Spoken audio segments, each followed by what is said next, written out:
और चलिए बात बड़ी खबर की करते हैं। इलाहाबाद हाईकोर्ट के ऑर्डर के बाद मथुरा की शाही ईदगाह मस्जिद में सर्वे होना है।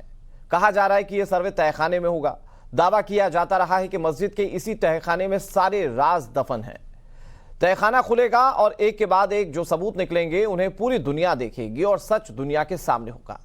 आखिर शाही ईदगाह मस्जिद के तहखाने में क्या है, इस पर हमने काफी रिसर्च की है। अपनी टीम को मथुरा भेजकर वहां पड़ताल की और फिर जो सामने आया वो चौंकाने वाला है। हमने अपनी पड़ताल में क्या पाया हम आपको दिखाते हैं, आपको इस खास रिपोर्ट में।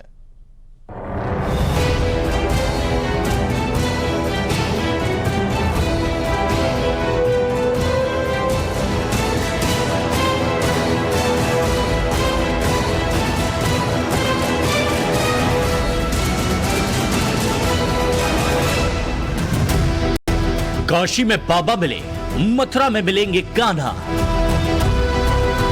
क्योंकि प्रत्यक्ष को प्रमाण की जरूरत नहीं होती, यह बात वाराणसी की ज्ञानवापी मस्जिद के सर्वे में सिद्ध हो चुकी है।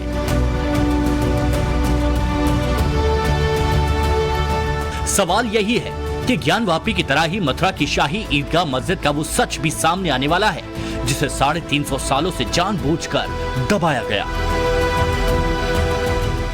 क्या ज्ञानवापी की दीवारों की तरह ही ईदगाह मस्जिद की दीवारों पर भी स्वास्तिक और त्रिशूल जैसे हिंदू संस्कृति के निशान मिलेंगे? क्या ज्ञानवापी के तहखाने से मिले मगरमच्छ के शिल्प जैसा हैरान करने वाला कोई सबूत ईदगाह मस्जिद में भी मिलेगा? ये काफी पुराना इतिहास है, मंदिर है, क्योंकि 2 बार तोड़ा गया औरंगजेब और महमूद गजनवी द्वारा, तो मलबे के द्वारा ये चीजें बनी गई। तो अभी क्या क्या इसके नीचे निकलेगा ये तो हम नहीं कह सकते, पर वर्तमान में जो चीजें जैसी हैं कम से कम उनकी सही स्थिति माननीय न्यायालय के समक्ष आ जाए, ये आवश्यक है। हिंदू पक्ष उत्साहित है। मन में सवाल है कि मस्जिद का सर्वे होगा तो क्या क्या मिलेगा? ज्ञानवापी जैसा फव्वारा मिलेगा या फिर तहखाना? इसे जानने के लिए टाइम्स नाउ ऑफ भारत की टीम ने मथुरा से पड़ताल की, स्थानीय लोगों से बात की। मेरे पास में नगर पालिका के भी डॉक्यूमेंट है और खेबड़ का भी डॉक्यूमेंट है। जो संस्थान के द्वारा जो कॉम्प्रोमाइज किया गया था, संस्थान ने किसी भी परमिशन को ट्रस्ट से नहीं लिया गया था। इसी प्रकार से मैं समझता हूं कि जन्म स्थान का ईदगाह के संबंध में जो भी निर्णय आएगा सभी पक्ष शांतिपूर्ण ढंग से उसको मानेंगे। हिंदू पक्ष का दावा है कि वाराणसी की ज्ञानवापी मस्जिद की तरह ही कृष्ण जन्मभूमि मथुरा की शाही ईदगाह में स्वास्तिक के निशान के साथ ही हिंदू संस्कृति के प्रतीक मौजूद हैं। साथ ही मस्जिद के नीचे मौजूद है भगवान का वो गर्भगृह जिसके ऊपर औरंगजेब ने मस्जिद को बनवाया है। राम जन्मभूमि केस से भी बेटर केस है, ये बात मैं आपके सामने एज ए लॉयर रखना चाहता हूं। यहाँ पे हमारे पास प्रॉपर्टी खरीदने के डॉक्यूमेंट्स हैं, यहाँ पे हमारे पास हमारा उसी जगह पे बिलीफ, फेथ और आस्था थी, इसके डॉक्यूमेंट्स हैं। मराठाओं ने जंग जीती वहां पे बैटल ऑफ गोवर्धन में, उसके डॉक्यूमेंट्स है। राजा पट्नीमल ने इसको ऑक्शन में खरीदा, इसके डॉक्यूमेंट है। औरंगजेब के वहां पे मंदिर तोड़ने के फरमान है, उसके डॉक्यूमेंट्स हैं। तो डॉक्यूमेंट्री एविडेंस पे हमारा केस कहीं से भी वीक नहीं है और ये बहुत ही बेटर केस है। हिंदू पक्ष के दावों का आधार क्या है, इसमें कितना दम है, ये जानने के लिए आपको सैकड़ों साल पुराने उन तमाम किस्से कहानियों को भी समझना होगा जिसमें कृष्ण जन्मभूमि के बनने और उजड़ने का लेखा जोखा और दस्तावेज मौजूद है।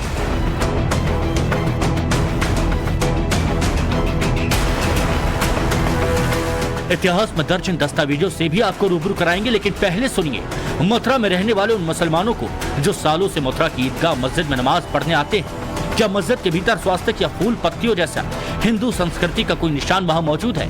इसका उत्तर उन्हीं की जुबानी सुनिए। कितने साल से आप जा रहे हैं? करीब मुझे 40 साल के आसपास हो गए और यहीं का मतलब मेरा होश संभाला है।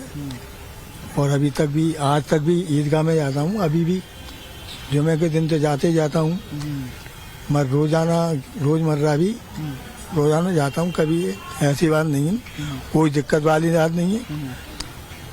आराम से नमाज पढ़ते हैं आप अंदर? आराम से। अच्छा, ये भी कहा जा रहा है कि अंदर कोई पिक्चर्स भी हैं क्या? वो कुछ मूर्तियां, कुछ फूल है बनाए हुए? कोई नहीं, गलत बात, बिल्कुल बिल्कुल गलत, कुछ नहीं, बिल्कुल नहीं, गलत है बिल्कुल। मस्जिद बनी हुई है, उसके अंदर कोई चीज नहीं है, सिवाय मस्जिद के वहाँ कुछ नहीं है। काशी में देखा गया कि जो फवारा निकला गया, वो शिवलिंग बताया गया वजू खाने में, क्या यहाँ भी कुछ ऐसा है? कोई ऐसा असल में क्या है, मथुरा में तो है ही नहीं, ना ही काशी में था भाई। जब भारत जो है अखंड भारत था, अखंड भारत में ज्यादा तादाद थी, जो जनसंख्या थी वो हिंदू समाज के थे। अब जब मैं कहीं का बाहर का आदमी, जब मुगलों ने यहाँ पर राज किया तो कारीगर जाहिर सी बात है वो हिंदू ही थे, तो यहाँ का जो है वो कारीगरी यही चलती थी। तो फुब्बारे की कारीगरी, फूल पत्तियाँ हुआ करती थी। वहाँ भी जो है फुब्बारा ही है, वहाँ कोई शिवलिंग नहीं है। ये तो अंदर भी ऐसा ही है? नहीं, आप ज्ञानता की बात ला रहा हूँ मैं। नहीं, यहाँ की बात। यहाँ ऐसा कुछ नहीं है। इनको को केवल 2024 की तैयारी करनी है। तो यहाँ शांति से लोग नमाज पढ़ते हैं अंदर? कुछ शांति से, कोई भी दिक्कत नहीं है किसी बात की भी। ये तो एक भ्रम फैलाना है, नफरत फैलाना है। यहाँ का हिंदू ये नहीं चाहता कि हम आपस में बहुत मेल मिला, भाईचारे की बहुत भाईचारा। मथुरा की शाही मस्जिद में 30, 40, 50 सालों से नमाज पढ़ रहे इन मुस्लिमों से बातचीत का सिलसिला थोड़ा और आगे बढ़ा तो कुछ ने ये खुलकर मान लिया कि मस्जिद की दीवारों पर फूल पत्तियां बनी हुई हैं। सुनिए। तहखाना भी अंदर है क्या? तहखाने की बात? कोई तहखाना नहीं है अंदर। और या वहाँ पे चित्रकारी के नाम पे आप सिर्फ फूल पत्तियों की तस्वीर आप वहाँ पे देखेंगे। अगर आप वहाँ जाकर के अगर रिपोर्टिंग वगैरह करेंगे तो आपका स्वागत है, आप कीजिए खूब बेहतर तरीके से, लेकिन वहाँ सिर्फ फूल पत्तियों के निशान है। और जैसा कि लोग भ्रम फैलाने के तौर पे बोलते हैं वहाँ पे कि मगरमच्छ का निशान है या वहाँ, ऐसा कुछ भी नहीं है वहाँ पे।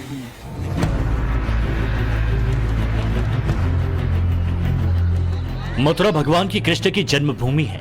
5000 साल पहले द्वापर युग में यहाँ भगवान कृष्ण का जन्म इसी स्थान पर कंस के कारागार में हुआ था।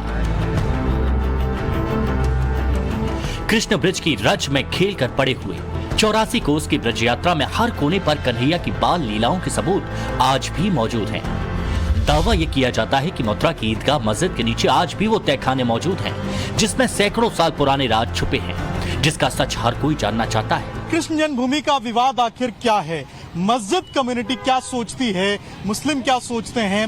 हिंदू पक्ष क्या सोचता है? आज लगातार इन सवालों के जवाब टाइम्स नाउ भारत सुबह से खोजता रहा है। आज पूरे इन्वेस्टिगेशन के दौरान, बातचीत के दौरान कई तथ्य जो है वो हमारे सामने आए। जैसे जब हमने मुस्लिम पक्ष के लोगों से बातचीत की तो उनका ये कहना था कि एक समय पे यहाँ पे जब बहु आबादी हिंदुओं की थी तो जो कलाकृतियां बनाई गई थी वो हिंदू मजदूरों के द्वारा बनाई गई थी। तो ये बिल्कुल मुमकिन है कि अंदर जो कलाकृतियां हैं ये हिंदू जो परंपरा है, हिंदू सभ्यता है, उसके हिसाब से होगी। लेकिन वही जो है हिंदू कम्युनिटी का ये भी कहना है कि अंदर कुछ ऐसे तथ्य हो सकते हैं जमीन में दबे हुए, एक ऐसा तहखाना भी हो सकता है जिसके बेसमेंट के ऊपर इस पूरे मस्जिद को तैयार किया गया है। मथुरा में जहां आज कृष्ण जन्मभूमि है, माना जाता है कि वहां मल्लपुरा इलाके के कटरा केशव देव में राजा कंस का कारागार हुआ करता था। इसी कारागार में भगवान श्री कृष्ण का जन्म हुआ था। इतिहास कहता है कारागार के पास पहला मंदिर कृष्ण के प्रपौत्र व्रजनभान ने 6ठी शताब्दी ईसा पूर्व में बनवाया था, जिसका पुनर्निर्माण वसु नाम के व्यक्ति ने 85 से 57 ईसा पूर्व में कराया था।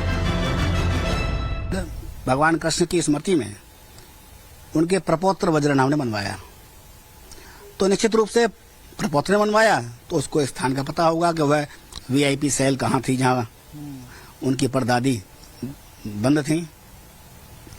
वो बाद में वहाँ पर विक्रमादित्य ने भी मंदिर बनवाया बहुत भव्य, और उसका विध्वंस किया 1017 ईस्वी में महमूद गजनवी ने।